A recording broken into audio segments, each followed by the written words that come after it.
Welcome back, everyone, to Pontus Fathom Hobbies. This is episode 2 of Tabletop Miniature Makeover, and today we're featuring the miniatures we painted for Cthulhu Wars and the Cthulhu Wars expansion, Azathoth. So we're just getting the miniatures out on the board, and like we did with our last episode, episode 1, we went through the Conan by Monolith miniatures. These are miniatures I've already painted, but the conceit here of this series is we're going to review the miniatures and kind of put them into 3 categories. Ones that are pretty well done, don't need to be repainted. Ones that need a few touch-ups here and there, maybe a wash or maybe some detail, dry brushing. And then ones that need a total makeover because they're just trash. So let's go through them. Usually as this plays out, it has to do with the big bad monsters are always the best, and there's always these straggler minis that you have at the end of a batch paint. So we'll kind of go through all the minis. We'll review them one by one, and then we'll get into the painting section. So thanks for watching.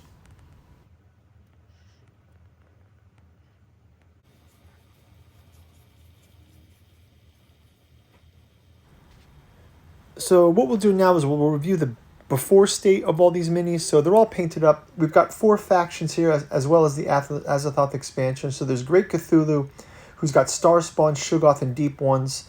We've got the Black Goat with Dark Young, Fungi from Yugoth, and Ghouls. We've got Crawling Chaos with Nyarlathotep, Hunting Horror, Falling Polyps, and Night Gaunts. And then we've got the Yellow Sign with Hastur, King in Yellow, Byaki, and Undead. Obviously, they all have cultists, and the Azathoth set comes with Elder Things, Servitors, Dimensional Shamblers, and Star Vampires. So the idea here is we'll review these. I'll pick up the minis one by one, and we'll kind of rate them and decide which ones are going to go into the group. As you guys know, when you do these paintings, especially with the batch painting, there's always going to be minis that you like to paint more than others, and then you're going to start to get tired. So sometimes the quality tapers off at the end. I think that's going to be the case with this Cthulhu Wars setup. Painted all of the cultists pretty well, painted all the major villains, but when you get to something like a Fungi from Yugoth or a flying polyp, some of the inspiration gets worn out during a batch paint. And again, a lot of the painting that I'm doing is getting these tabletop ready. So before I play, I usually paint. So there's always that kind of imperative. I'm really excited to paint, so I want to kind of get through it.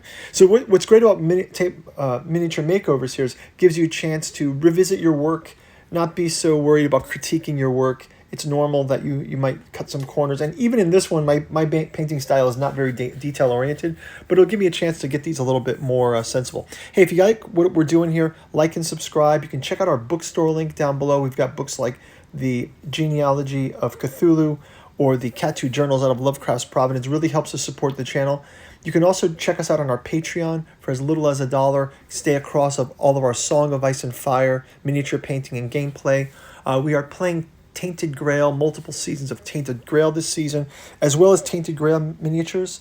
So you can go check those minis out. And by all means, go back and check out our Conan miniature makeover and the original paintings that we've done for Cthulhu Wars and for all of the minis. So if you go and check out our playlist that's linked here, you can see all these mini paintings. So I'll take you out with the rest of these minis, and we'll jump into the miniature makeover. So thanks for watching, everyone. Okay, so let's do some close-ups of some of these minis. Let's I think I'm going to start it in the order that I've already kind of, we've kind of gone through a review of them. Let's take a look at the ones that are painted fairly well. And here Cthulhu's looking pretty good. I did gloss coat all of these, but I'm pretty happy with the way this Cthulhu turned out. He's even got the eye detail there. He's got a kind of a mad stare. The wings look okay. I've got a little bit of a wave. Now, you guys got to remember, this was one of the first sets that I painted. So, I kind of put him on the side of no makeover needed. Nyarlathotep also, I think, again, the big monsters you tend to spend the bulk of the time on because they're cooler. And then the ones that you paint first, obviously they get more attention. Nyarlathotep, he's got this yellow eye detail on the backs of his hands. He's got these tentacles in the back. There's a wash on this. He's got some of these weird mouths. I might have to touch up this. This might be a touch-up. Same as Cthulhu.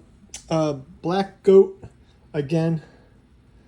Kind of reminds me of the Minions here. This Black Goat sculpt is nice. And paint job's pretty simple. It's got a black and red kind of gradation with the tentacles and some blue details, some teeth. Again, not bad. This one is great. Props to the some of the design inspirations for this one, but you can see tentacles in the back. You've got a red, orange, yellow gradation, green eyeballs and warts sort of all over the creature, the third eye bursting through, the teeth, the weirdly shaped mouths on the side. Not bad for this one. And our Azathoth as well. I think, I tried to get this glossy eye with the universe effect a bit in there. Maybe not so much so, but yeah, it's not bad. It's got, it has eye-like qualities to it. Multiple pupils. Also, he's got tons of these little multicolored warts and things across his tentacles. So weird diagonal mouths and, yeah, interesting. Again, those all came up pretty good. So, because I probably spent the most time on those, right? So then if we kind of go to the next tier, I mean, if we look at, if we kind of look at the, if we look at these Dark Young, again, these Dark Young came out similar to the Black Goat. They've got the goat feet. They've got the similar color scheme, the black and red gradation. So these came out pretty good. Also, the King in Yellow. King in Yellow, we're starting to venture into. It looks a little bit more like a base coat. He's got the yellow mask here. But maybe this could use a little bit of a wash here to bring out some of the details in the mini. The sculpt does have some details that can be brought out. But again, overall, not so bad. Just needs a little bit of highlight work and maybe some touch-ups here. So that could go into the touch-up pile. We've got the Star Spawn. Again, pretty much like a base coat. There's a little bit of color, but I think that these could use some touch-ups too. I don't know that they're so bad, but they look decent for I'd say like a base coat, tabletop ready base coat. Our Star Vampires. I did go ahead and I removed one of the Star Vampires and painted him up so he can be sort of being eaten by the Star Vampire. Some of the other ones aren't actually painted down here in the base. You can see they're just kind of charred, or I don't know if they've been drained of life, so that's why they're blackened. We can leave them that way. But yeah, again, these kind of came up pretty well. I think that we're, in my experience, as you start working through a batch paint, you can start seeing that the details start to disappear. Like, for example, look at these flying polyps. Again, pretty basic. Just a base coat in a couple of different colors.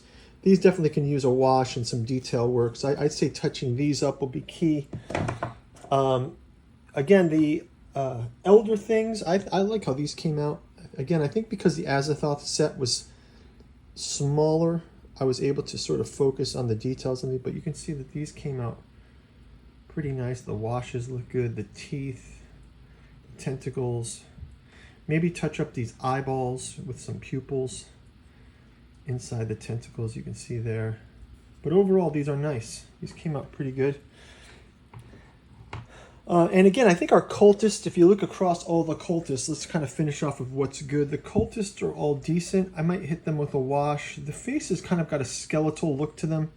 But our cultists of Black Goat, Yellow Sign, not bad. They're not bad.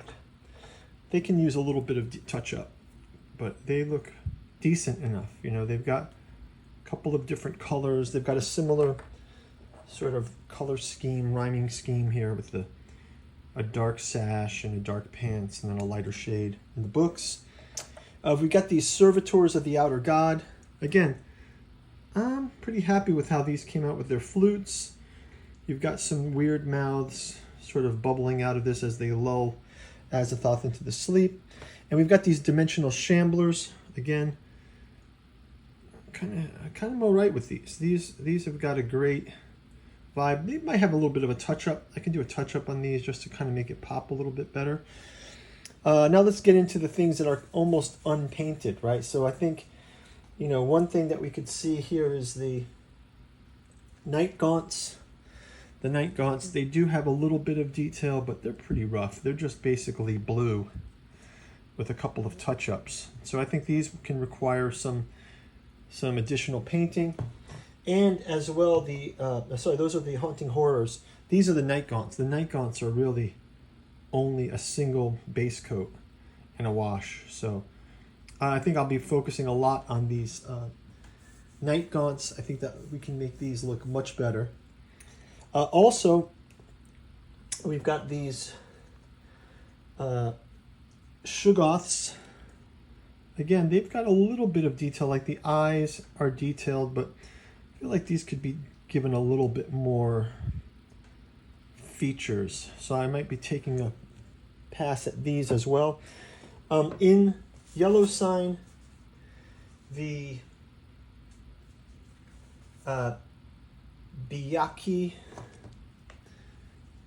these are quite underpainted. You can kind of make out, I just did some dry brush of white and some two-tone, so I think I'll be really hitting these with some details. The wings look kind of nice, so maybe it's just around the bodies and some of the appendages kind of come up with a theme. The other thing, with all of these, I've tried to keep the yellow color.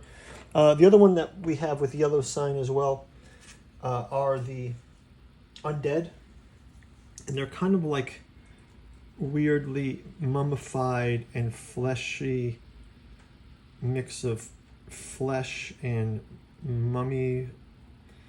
Something very strange about these, right?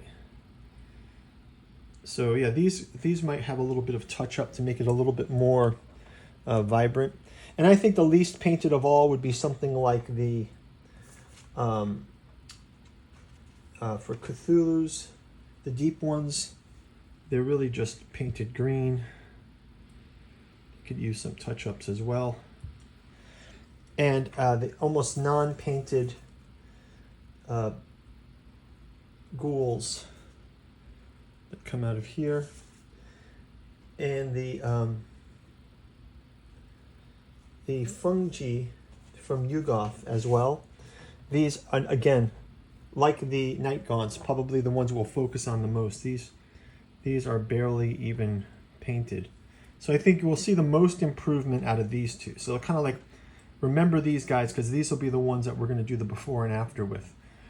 These will be probably the least painted of the set. Okay, so let's get into it.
that's just about going to do it for the Miniature Makeover Episode 2.